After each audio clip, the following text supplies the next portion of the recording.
আসসালামু আলাইকুম, কেমন আছেন সবাই? আশা করি ভালোই আছেন।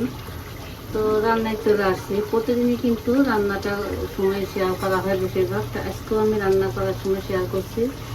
তো তখন কিন্তু কাজ করে নিয়েছি। মাছের ডাল নিয়ে আসছিলাম দেশে থেকে। তো এগুলো ভেজে গুঁড়া করে দিলাম রান্না করার জন্য, রেডি করে নিয়েছি। আর এদিকে কিন্তু আমি মাংসটা কষানি দিয়ে দিয়েছি। তো মাংসটা কষানি দিয়ে আর এদিকে ডাউলটা রেডি করে দিলাম। আর ডাউলটা একদম হাস্তা ডাউল কিনে নিয়ে আসা হয়েছিল। আর এই ডাউলটা আবার আমি এই যে ভেজে নিলাম, ভেজে পাটায় তেলে গুঁড়া করে নিলাম। তো এই তো গুঁড়া করে নিয়েছি। আর এখানে আমি ডাউলটা রেডি করে নিয়েছি। তো এই ডাউলটা কিন্তু আমি একবারে পানি দিয়ে দেবো, কারণ গরম পানিতে দিলে কিন্তু গলা পেকে যায়। তো আমি এখানে দিয়েছি তেজপাতা, দারচিনি, এলাচ, কালো এলাচ।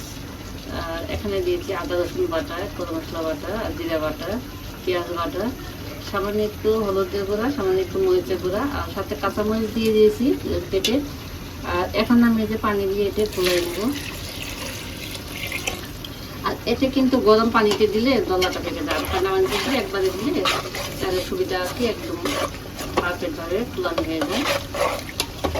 আর এই মাছের ডাল আমাদের জানার করে কিন্তু মাছের ডালটা পছন্দ। আর আপনাদের দেশে কি পছন্দ না কি জানি না, পছন্দ হলে কমেন্ট করে জানাবেন। কে কোনখান থেকে দেখছেন কমেন্ট করে জানাবেন।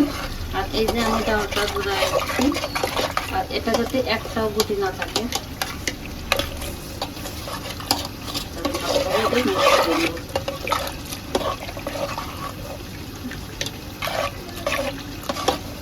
আর একটু পানি করতে হবে যাতে পানিটা মানে ঘন অনুযায়ী মানে পরিমাণ মতো পানিটা দিতে হবে।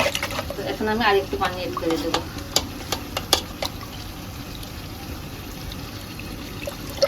আর এদিকে মাংসটা কষানো হয়ে গেলে পরে, মাংসটা কষানো হলে ঝোলটা দিয়ে দেবো। আর মাংস কিন্তু এটার পরে মাংস আর ভালো লাগে না, মানে এক নাগারে কিন্তু মাংস খেলে ভালো লাগে না। সেই জন্য অল্প করে মাংস বসা দিয়েছি 1 কেজি পরিমাণ। তো একটু রান্না করে রেখে দিই যে একটু হলেও খাবে। তো সাথে কিন্তু মাছের ডাল আর মাংস কিন্তু ভালোই লাগে, এই জন্য আজকে মাছের ডাল রান্না করে নিচ্ছি মাংসের সাথে। তো এখন মাংসটা কষাই নেবো। আর এদিকে ডাউলটা তো রেডি করে নিলাম, তো ডাউলটা রেডি করে নিচ্ছি। তো আমার রান্নাটা শেষ। আর এখানে যে মাংসটা হয়ে গেছে, আর এখানে যে মাছের ডাউলটা হয়ে গেছে, আমি বাজারটা দিয়ে নিয়েছি।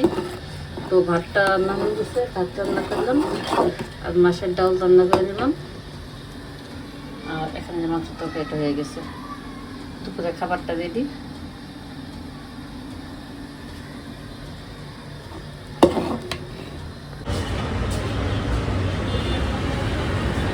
তো আজকে এই যে কচু ক্ষেত চলে আসছিলাম, তো ব্রিজ দিয়ে পার হচ্ছে। তো এই যে কচু ক্ষেত, গরু কিন্তু এখন চলে গেছে আর এখন তখন পাট বসে গেছে।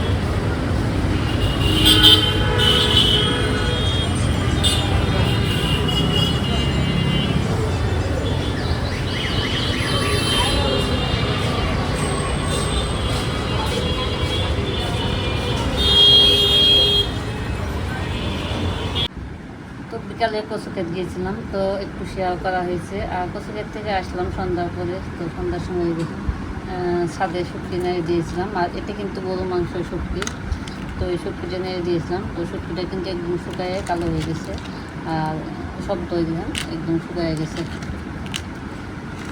তো অনেক রোদ, বেশি দিন লাগেনি, 3-4 দিনে শুকায়ে গেছে।